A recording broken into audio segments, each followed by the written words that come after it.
Taking computer science engineering was actually an easy choice. I didn't really have. It wasn't like I was confused about what to choose. So the thing is, since 11th grade, when I had my first taste of computer science, I was sure that this is what I wanted to do, pursue in the future. So when it came time for at the end of 12th, what should we do? So I was like, whatever will let me choose computer science, and that's how I ended up in engineering, to be honest, rather than the other way around. So and GCK per se, immediately after 12th, I wrote theme, and I'm actually very close to college, so choosing GCK was something that came out of that. Okay, so now let's address the elephant in the room, your GATE journey.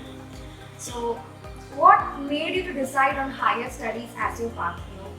A lot of people choose to have a job, etc. And I think it's only a very little fraction of people that choose to pursue a research career, higher studies. So, what exactly made you choose that?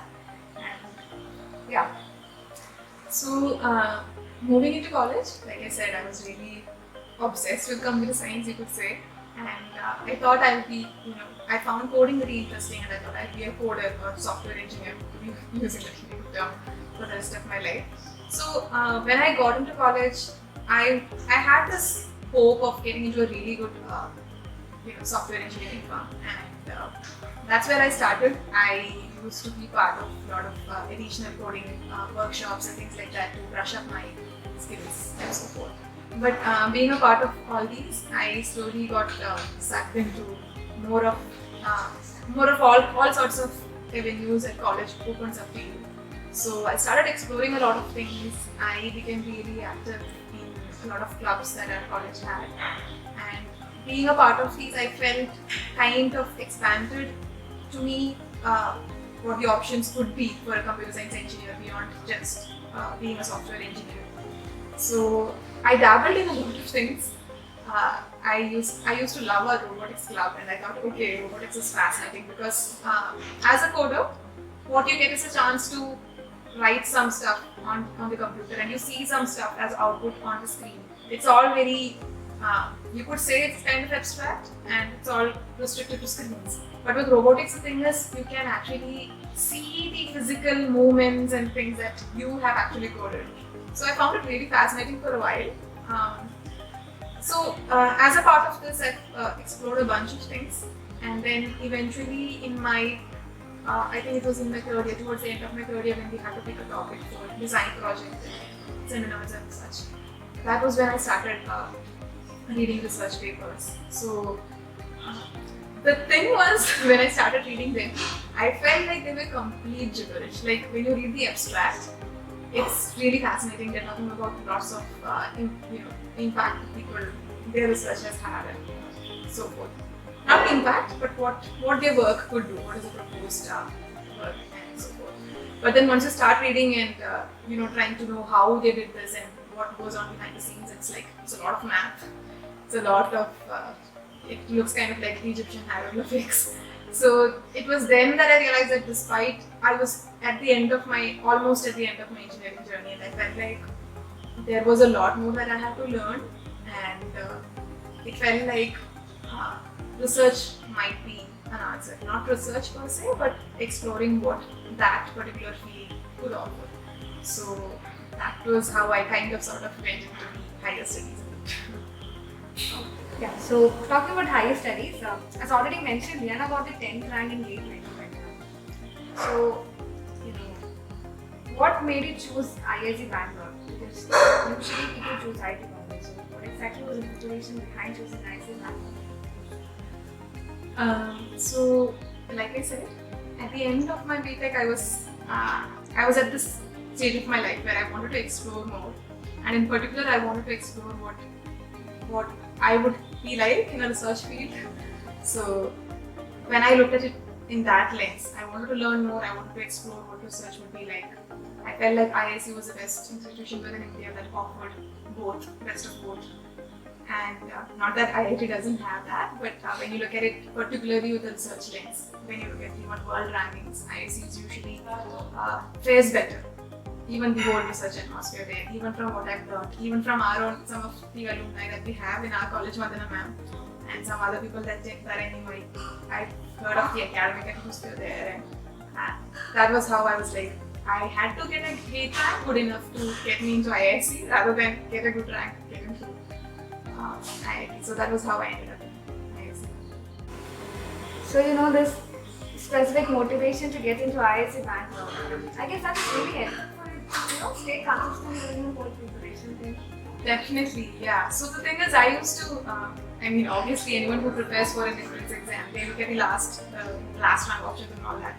So I was like, I need a minimum of 250, I guess, to get into this particular program for IISc. And at that point, I was just like, oh, let me just hit that, maybe some rank less than 200 mark. That was just what I was aiming for. Obviously, that doesn't really help you in the preparation because you have to prepare regardless of, when you look at the rank, it's a comparison of you with others. But when you prepare, you need to compare yourself with who you were last week when you were preparing and so forth. So yes, but that definitely was a factor in terms of wanting to do harder and harder because I always had that image. Like, even though I wanted to get into IISc, there was a part of me that didn't look at pictures of campus too much because I was like, I didn't want to jinx it. So yes, it was a constant thing in my mind. Yeah, so talking about GATE preparation, can you give us some insights about your GATE preparation? The thing is, I actually attempted GATE in 2020, and at the time, I was kind of lukewarm with preparation because there was a part of me that was still debating between options. As much as I wanted to explore research, there was a small part of me that wanted to see if something like project management or engineering management would be something that I might be good at, given my experiences in college. So I wasn't really hell-bent on getting into IISc at that type of preparation in 2020. So I attempted, I think I got a rank around 2111. Yeah. So I took a few months because quarantine had just begun and things were really starting to shake up at the time. I was working part-time at the time and also looking into I was working on a research paper side by side. So delving into my paper at the time. So that was when I was like, okay, you should, I'll always wonder why I didn't look into this particular middling that I had to look into research. So I was like, okay, you should definitely give your best and see if this is something that you can do. Did I deviate from the question? Yes. What was the question? The question was specifically regarding your GATE preparation. Yes. I guess what we want to know is that how you started with your preparation. Exactly. Okay. So I attempted once. That was where we began. And the second time around, I think all of this realization came around September, October. So that was when I really put my back into the preparation again. This time around, it was easy for me because some of the preparation from 2020 helped. And also, most of the core subjects that GATE required, those were subjects that I found interesting while I was in college. So I did have a good base in there.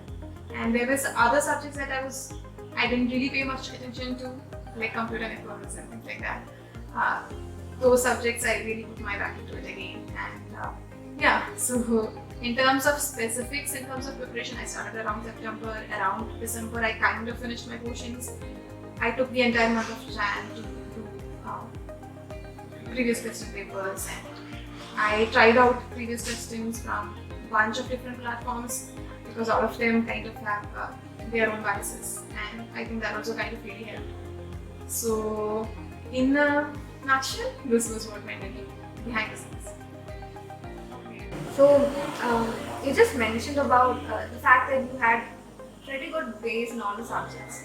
So I guess the thing with most of the students who are aiming for GATE itself is that probably till their S4 or S3 they wouldn't have given much attention to their academics. That's how college goes. What do you have to say to them? Is there, can they pick up after that, or is it mandatory for you to really get into studies? People can definitely pick up after that. I think the question should be more along the line of, are you really interested in doing this? Because to be honest, it's not an easy journey. I think not just K, but when you're preparing for any entrance exam, uh, especially the way entrance exams are conducted and how competitive usually most of them are, it ends up being a question of, can you really do this for the period of time that you're committing to? So are you interested enough in the subject that you're preparing? Are you interested enough in the outcome? That's the big question. So even if you hadn't prepared over the 4 years or however time that it took you to realize that you want to attempt GATE, that's not really going to be a big thing. Like even for me, when you told about how people towards the end of the second year of engineering, they kind of get distracted and things like that. So even me, I don't think I was a model student. There were times when I also kind of fluctuated between being a serious student and not. So the thing ultimately I think it comes down to is, do you really care about what you want to study? Everything else can be built up later, but yes, it takes additional time. So it would be really useful if you are paying attention, and even if you're starting to pay attention towards the end of your second year, that's ample time, because most of the core subjects will GATE, regardless of the subject that you're attempting, paper you're attempting, usually most of the core subjects start at the end, towards the second year. So when you start at the end of second year, that's a pretty good time to start. Okay, so talking about entrance exam, especially in a country like India, it gets really hectic, very competitive and stressful. So it's the case with GATE also. And it is very easy to get distracted or burn down during this whole preparation. Especially if we take your case, you're actually in college at that time. So how did you manage times when you were demotivated or when you didn't feel like doing it? Or was it like you were motivated to go all the time? No, absolutely not. So I think that happened to me during my first run. And I think when I really looked into it, the reason was I wasn't sure about the purpose in writing this. I was half in, half out kind of. But the second time around, it was really in. So having a purpose and why you're doing this, that really helps, regardless of the exam you're writing. And even then, it's not like, okay, you're passionate about this, so everything will be easy for you. It's actually kind of because you're in a very uncertain position, you're putting your future towards how you do well in your exam. So it's a really uncertain situation to be in. There's a lot of pressure to perform well. So yes, it does become difficult at times. Personally, I'm not sure if this will help everyone, but personally what I used to do was, I used to write a lot, and writing as more along the lines of journaling, and being in touch with my thoughts. It sounds so corny, but being in touch with my thoughts really helped me stay true to what I want to do. That helped, and also lots and lots of breaks. So I'm more of a kind of person who goes into a zone and then sits in that zone for a lot of hours, and then when I'm not in the zone, maybe I might not be in the zone for 1 or 2 days. So yeah, So I guess that's how I dealt with it. Yeah. So I guess the point is it's okay to take breaks in between and not feel motivated. I won't say it's okay. I'll say Okay. it's necessary that you take breaks. Yeah. Okay. I think that is really helpful. One thing with entrance examinations is the consistency. Yeah. Consistency is important. So even when you take breaks, when you have a long-term plan, like this month I'm going to do this week I'm going to do this. So that kind of frees you from having a short-term plan of say doing this much amount per day. So having a long-term view will help you take breaks. Yeah, so right now you've already joined ISC Bangalore, and I guess it's one semester is over, right? And how is life so far in ISC and how is it different from the BTech? It's kind of difficult to compare because BTech it was kind of like an exploratory phase where you're, like I said earlier, you're gauging what's exactly in store for you, what do you want to spend the rest of your life working on. So with MTech, you're going into something that's more specific. You've kind of narrowed it down to one or few specific things that you have to test out. So BTech was a lot of fun. At the same time, I feel like MTech is kind of like a more narrowed version of explore. It's still a sort of exploration, I would say, but you're kind of exploring between some really specific stuff. So specifically with respect to IISc, the academic culture is really strong. So even the lectures. Sometimes I remember during the first few lectures, I used to sit flabbergasted because I had no idea what was happening. Especially with the computer science background, going into AI, it requires a lot of rigorous math, calculus, and a lot of continuous math that people who are doing computer science kind of leave behind. So adjusting to the steep learning curve was kind of difficult initially, but you slowly get used to it. So and some of my initial midterm tests made me realize that unless you put your 100% into understanding what's happening and going above and beyond what's being given in lectures, it will be difficult to survive. So it's fun in a totally different way because you kind of immerse yourself into the material here, while with BTech it's kind of like an exploratory analysis of everything that that particular department or branch has to offer. So yeah, it's been fun. Okay, it's really nice to hear that. Especially since you have narrowed down to one position. We feel like maybe it's going to be really hectic, but it's nice to hear that it was fun for you. Hectic, yes, still, but you kind of find fun in between. Okay, so I guess right now you would have been exposed to a lot of other opportunities, more opportunities that you can pursue after your master's. So what are your plans after your master's? To be frank, I'm still figuring it out, but yeah, I am keeping a lot of options open. If I find myself feeling really comfortable with research, that is something that I do want to pursue further. But at the same time, I wouldn't mind stepping into industry right now because a lot of amazing stuff is also happening there. It's not special, and this really good thing with CS is that a lot of stuff are happening in tandem in both regions. It's not specific to just academia. So yeah, that's also an option, and let's see. And that's what people want to know, whether you'll be continuing in your research area itself or will you be switching jobs? Yeah, so I think it's kind of like go with the flow with me for right now, and I think we'll know in 1.5 years. Yeah. Okay, so earlier when you were answering some other questions, you talked about different clubs that you were part of when you were in college. And I guess it was a diverse category of clubs were there. Mm-hmm. So, apart from your whole academic interests and things like that, say maybe in a parallel universe, if you had to pursue this, what would you have been? It's Specific your interest, Yeah, so I think, and I know you know this, and people who know me in college will know this. So there's this quote, there's this famous quote from Sylvia Plath. Are you familiar with the fig tree? No. Okay, so it's kind of interesting. So it's like, so Sylvia Plath is writing in her memoir like novel, Beljar, where she's talking about sitting under a fig tree with at the end of each branch is a ripe fig, and each fig corresponds to a possible future that she may have. But for her, she just ends up sitting there and she's unable to choose between which plant to choose. And in the end, each of them become rotten and fall down before she gets a chance to choose. It's kind of morose.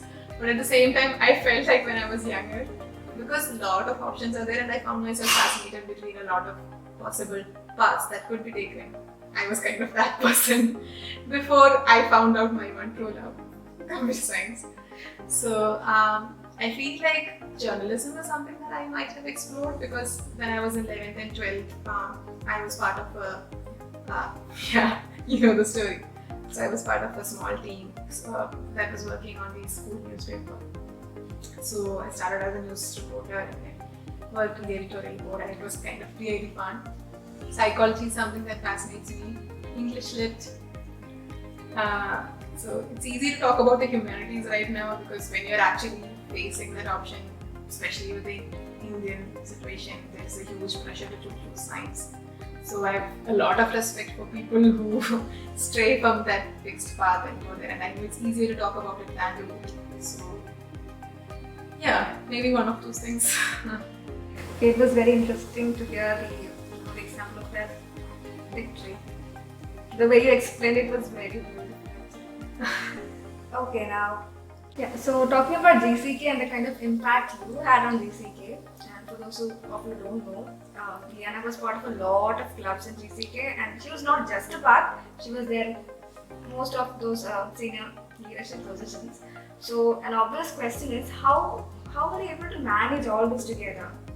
There were clubs going on, different kinds of clubs going on, different fests and things like that, and on top of that, gate preparation. How did you manage all this? I'm not sure I managed it well, but I guess somewhat.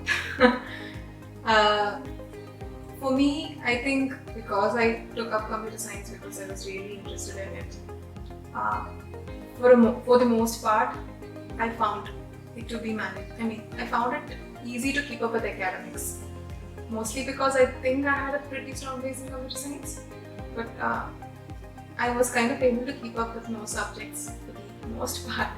But there were points of time when I didn't do as well as I should have as well. But I think it's kind of easy to balance actually. If you, I mean, I felt like having these other things to manage helped me be disciplined about my studies as well. Because if you don't have other things, and this is particularly something that I have felt, if you don't have a lot of other things to deal with, it's like a huge stretch of time that is completely dedicated to studies. And as any person who has taken Btech knows, it's kind of difficult to study when you have a lot of time. It's like, I think it's Parkinson's law. I'm probably quoting this wrong. Yeah. But your work stretches to whatever time that you have available for you. So, and we all know as Btech students, you all start studying 2 days before the exams. And a lot of you still pass. So I'm not encouraging that sort of behavior. But I think as a whole, computer science engineering, if you're interested in it, is easy enough to manage alongside other things. I felt like it was complementary because being part of clubs helped me understand myself better and what I wanted for my future. And at the same time, being part of them helped me expand my horizon in terms of what was out there. So, and that sort of motivation helped me back in my studies to do better, I would say. In such a situation, it's very easy to have a burnout. Yeah. So, I was want to burnt ask, out. okay, so how did you deal with it? Do you have any kind of suggestions or advice to people? Yeah, I've realized that you tend to feel burnt out in the things that you're doing when you realize that, personally, this was something that happened for me. When you realize that the work that you're doing is meaningless. Not always, but due to certain factors. Maybe you're not able to have the sort of impact that you're working for, or maybe you feel like you've put in a lot of effort and you don't see the results. I think those are the kind of situations in which you kind of tend to feel burnt out as if here. I think that's a natural culmination of using up a lot of energy that does not result in a good outcome. So I think reevaluating why you're doing the things that you're doing and who's getting impacted from the work that you're doing and who are you actually doing it for and why you're doing it. It ultimately comes down to the what's and why's and how's and maybe even the way that you do certain things. Sometimes you have to delegate, sometimes you have to actively play a role in the thing that you're investing your energy and time into. So a lot. Yeah, so I guess what you told about burnout, because I think especially since the pandemic started, it has become a pretty common thing, burnout, and I guess the suggestions you gave were pretty practical rather than quick hacks. They were really practical, I guess, if you really do it. Now, you have been one of the founding members of Gcek, and so the question is obvious: how has Gcek impacted your, I won't say life, but your college life? How has it changed you? So I think she was established when I was at the end of my 3rd year. So Vandana ma'am, Srinivas sir and Venkatrav sir, they were the main ones behind establishing it. And as part of IEC, we had a small women hackathon that lasted 24 hours. It was kind of fun. So that was how I kind of got got to know about the existence of She and how I got to be part of the team as a founding student member. It was really, what would you say? Insightful. Getting to know through She was how I got to know about how. I started interacting with more women in tech exclusively because of She. Starting with Vandana ma'am and going beyond that to the alumni that came from Gcek, getting to know their stories and how they navigated this whole area before us. It was really illuminating, and that was exclusively provided by She. And even now, the community that She provides, even for students, girls who have just joined college and graduates like me who have left Gcek, that community and the work that you girls are doing right now, those are things that I'll always be. I think those things provide a lot of value to people who are yet to come and those who have already left. So I think you guys are doing lots of good work, and I'm humbled to have been a part of She Gcek at such a time. I guess you could consider me a founding member purely based on semantics, being one of the first student members. But I guess right time, right people. And I guess we are very fortunate to have you with She Gcek. You were there with us throughout the journey. It's nice to have a mentor by your side, right? You have somebody. You always have somebody to approach to. And yeah, I guess that's what I have to say on behalf of She. Now, talking about the interview, thank you so much, Liyana, for. It sounds cliche, but yeah, you are kind of busy right now, and it's good that you took out the time to be with us and answer our questions. And I guess this is really going to be helpful to a lot of juniors in Gcek, especially those who have not seen you yet, especially in their gate, because we had covered a lot of questions, and Liyana's answers with relation to gate as well as specifically related to Gcek. So I guess this will be helpful to you all. Yeah, that's a bit. Thanks, Ankita, and thanks for such sweet words. I hope whoever's watching this needs something out of it.